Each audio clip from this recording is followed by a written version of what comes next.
నాగపంచమి ఎందుకు జరుపుకుంటారో మీకు తెలుసా? కృష్ణుడికి కాలయవనుడికి జరిగిన యుద్ధం గురించి మీకు తెలుసా? ప్రతి ఒక్క కృష్ణుడి భక్తుడు మిస్ అవ్వకుండా ఈ వీడియో చివరి వరకు చూడండి. బృందావనంలో ఉన్న యమునా నదిలో అక్కడున్న ప్రజలు అందరూ ప్రతి రోజు త్రాగడానికి త్రాగునీరు తీసుకుని వెళ్లేవారు. గరుడకి కాలయవనుడికి అస్సలు పడదు. వాళ్ళిద్దరి మధ్య కఠోరమైన యుద్ధం జరుగుతుంది. చివరికి గరుడ కాలయవనుడిని చంపబోతున్నప్పుడు కాలయవనుడు మోసం చేసి అక్కడ నుండి తప్పించుకుని బృందావనంలో ఉన్న యమునా నదిలో దాక్కుంటాడు.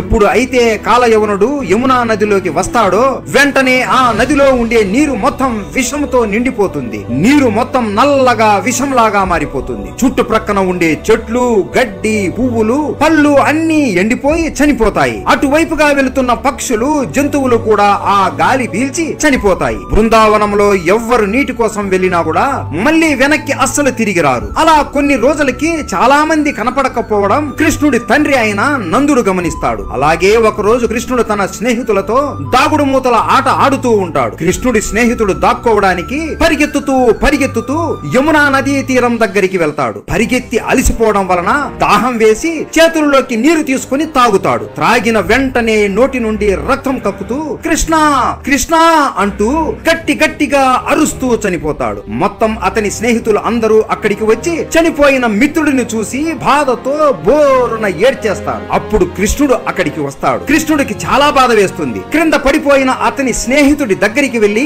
చేతుల్లోకి అతనిని తీసుకొని అతని తల మీద చేతులు పెడతాడు. అంతే, వెంటనే అతని శరీరంలో ఉండే విషం మొత్తం కృష్ణుడు ఒంట్లోకి వెళ్లిపోయి అతనికి స్పృహ వచ్చి కళ్ళు తెరుస్తాడు. నా ప్రాణాలని కాపాడినందుకు ధన్యవాదములు కన్నయ్య అంటూ హత్తుకుంటాడు. అతని వద్దనున్న స్నేహితులు అందరూ ఆశ్చర్యపోతారు. కానీ కృష్ణుడి కళ్ళు మాత్రం ఎర్రగా మారిపోతాయి. ఒకేసారి ప్రాణాలని తీసే అంత విషం ఈ నదిలోకి ఎలా వచ్చిందో చూద్దాం అని ఇతనిని ఇంటికి తీసుకుని వెళ్ళండి అని చెప్పి మెల్లగా యమునా నదిలోకి నడుచుకుంటూ వెళతాడు. అతని మిత్రులు అందరూ కృష్ణుడికి ఏమైనా అవుతుందేమోనని భయపడుతూ నందుడి ఇంటికి వెళ్లి జరిగింది మొత్తం చెప్పి ఇప్పుడు కృష్ణుడు ఆ నదిలోకి వెళుతున్నాడు అని చెబుతారు. వెంటనే నందుడు, అతని భార్య యశోదాదేవి, అలాగే బృందావనంలో ఉండే ప్రజలు అందరూ కూడా కృష్ణుడికి ఏమైనా అవుతుందేమో అని భయపడుతూ యమునా నది దగ్గరకు పరిగెత్తుకుంటూ వస్తారు. కృష్ణుడు అలా నడుచుకుంటూ యమునా నదిలోకి వెళుతుండగా కృష్ణుడిని ఒక తోక చుట్టేసి క్రిందకు లాగుతుంది. సముద్రం లోపల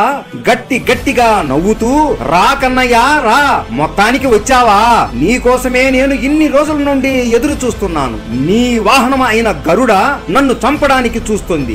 నువ్వు తలుచుకుంటే ఆ గరుడని వెంటనే ఆపగలవు, కానీ ఆపలేదు. అలాంటిది ఇప్పుడు నిన్నే నేను చంపేస్తే ఇక నీ గరుడ బాధతో ఆత్మహత్య చేసుకుంటాడు. అప్పుడు ఈ భూమిని నేను నా సొంతం చేసుకుంటాను అని నవ్వుతుంది. కృష్ణుడు మెల్లగా నవ్వుతూ కాలయవన, నువ్వు నన్ను పట్టుకున్నాను అని అనుకుంటున్నావు కదా, నిజానికి నువ్వే నా ఉచ్చులో ఇరుక్కున్నావు. ఈ రోజు నీ పాపాలకి విముక్తి నేను కలిగిస్తాను. ఈ యమునా నదిని నీ విషంతో కాదు నీ రక్తంతో నింపేస్తాను. ఈ రోజు నా నుండి నిన్ను ఎవ్వరూ కాపాడలేరు అని ఒక్కసారిగా కృష్ణుడి శరీరాన్ని చుట్టేసిన కాలయవనుడి తోక నుండి విడిపించుకుంటాడు. నేల మీద బృందావనంలో ఉన్న ప్రజలు అందరూ వచ్చి బాధతో ఏడుస్తున్నారు. కృష్ణ కృష్ణ బయటికి వచ్చేయి, నీకు ఏమైనా అయితే మేము అందరము ఒకేసారి ప్రాణత్యాగం చేసేస్తాము అని బాధతో కృంగిపోతూ ఉంటారు. యశోదాదేవి కూడా ఏడుస్తూ యమునా నది వైపు చూస్తుండగా బలరాముడు వచ్చి, అమ్మా ఎందుకు బాధపడుతున్నావు? మన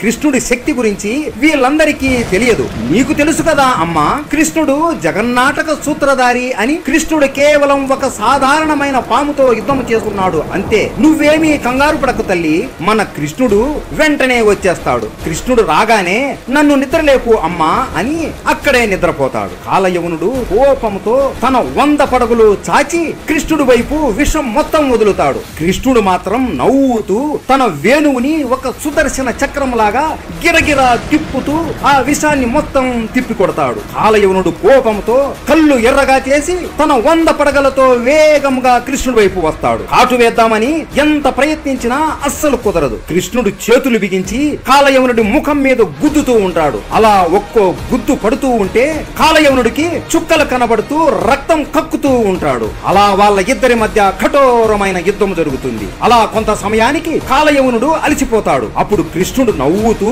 వేగంగా వెళ్లి కాలయవనుడి తల మీద నిలబడతాడు. కాలయవనుడు పడగలతో కాటు వేద్దామని ఎంత ప్రయత్నించినా కృష్ణుడు కృష్ణుడు తన అరికాళ్లతో నొక్కుతూ ఉంటాడు. ఆ నొప్పి భరించలేక కాలయవనుడు గట్టిగా అరుస్తూ ఉంటాడు. ఆ అరుపులు విన్న యశోదాదేవి భయపడుతూ యమునా నది దగ్గరికి పరిగెత్తుకుంటూ వెళ్లి చూస్తుండగా కృష్ణుడు కాలయవనుడి తల మీద నిలబడుకొని ఆ యమునా నది నుండి పైకి వస్తాడు. కృష్ణుడు అలా కాలయవనుడి తల మీద నిలబడుకొని వేణువుని వాయిస్తూ ఉండడం చూసి బృందావనం ప్రజలు అందరూ కృష్ణుడికి నమస్కరించి ఓం నమో నారాయణ, ఓం నమో నారాయణ అంటూ జపిస్తూ ఉన్నారు. కృష్ణుడు కాలయవనుడి తల మీద నిలబడుకొని నాట్యం చేయడం మొదలు పెడతాడు. ఆ నాట్యమే కాళీయమర్దనం. అలా నాట్యం చేయడంతో కాలయవనుడి గర్వం తొలగిపోతుంది. అలాగే కాలయవనుడికి కృష్ణుడి కాలి స్పర్శ తగడం వలన కాలయవనుడు చేసిన పాపాలన్నిటికీ విముక్తి కలుగుతుంది. ఆ నాట్యాన్ని చూసి శివపార్వతులు, బ్రహ్మ, సరస్వతి, విష్ణువు, లక్ష్మీదేవి అందరూ సంతోషించి ఆయన మీద పూల వర్షం కురిపించారు. బృందావనంలో ఉన్న ప్రజలు ఆ నాట్యాన్ని చూసి ఇలాంటి అద్భుతమైన నాట్యం మా జీవితాలలో చూడలేదు అని ఆనందంతో పులకరించిపోతారు. బలరాముడు నిద్ర నుండి లేచి నవ్వుతూ చూడమ్మా చూడు, నీ కొడుకు అమాయకుడు అన్నావు కదా, నీ ముద్దుల చిన్న కొడుకు ఏం చేస్తున్నాడో అటు చూడు అని యశోదాదేవితో అంటాడు. కాలయవనుడు మాత్రం నొప్పి భరించలేకపోతాడు. ఇక అతను మరణిస్తాడేమో అని అతని భార్యలు అక్కడికి వచ్చి కృష్ణుడికి నమస్కరించి దయచేసి మా భర్తని ప్రాణాలతో వదిలేయండి, మీరు ఆ విష్ణువు అని తెలుసుకోలేకపోయిన మూర్ఖుడు మా భర్త అని వేడుకుంటారు. మీ పాదధూళి మా భర్త తలకు తగిలింది, మా భర్త పాపాలని మీరే కడిగేశారు, దయచేసి మా పసుపు కుంకుమలని కాపాడండి అని వేడుకుంటారు. కృష్ణుడు వాళ్ళ మాటలు విని కరిగిపోయి కాలయవనుడి తల మీద నుండి దిగిపోయి ప్రాణభిక్ష పెడతాడు. ఓ కాలయవన,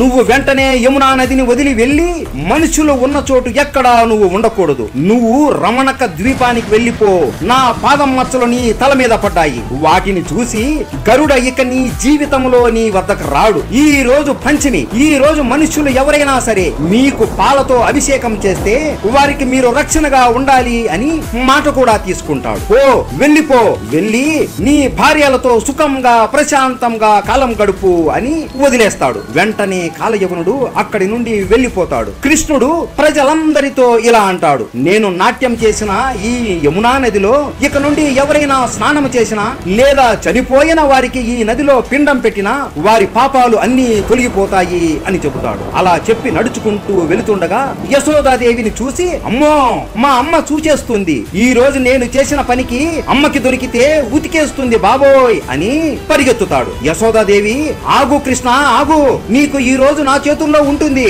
అని కర్ర తీసుకుని కృష్ణుడు వెనకాలే పరిగెత్తుతూ వెళుతుంది. ఇది చూసిన శివుడు లోకానికి ఎంత ప్రభువైనా సరే అమ్మ దగ్గర మాత్రం మన కన్నయ్య పసివాడే కదా పార్వతి అని అంటాడు. ఇది నాగపంచమి వెనుక ఉన్న కథ. మీకు ఈ వీడియో నచ్చింది అని భావిస్తున్నాము. మీకు కృష్ణుడు అంటే ఇష్టం ఉంటే జై శ్రీకృష్ణ అని కామెంట్ చేయండి. నెక్స్ట్ వీడియో రక్షాబంధన్ ఎందుకు జరుపుకుంటామో వీడియో చేస్తాము, మిస్ అవ్వకండి. అందరూ చెప్పండి జై శ్రీకృష్ణ.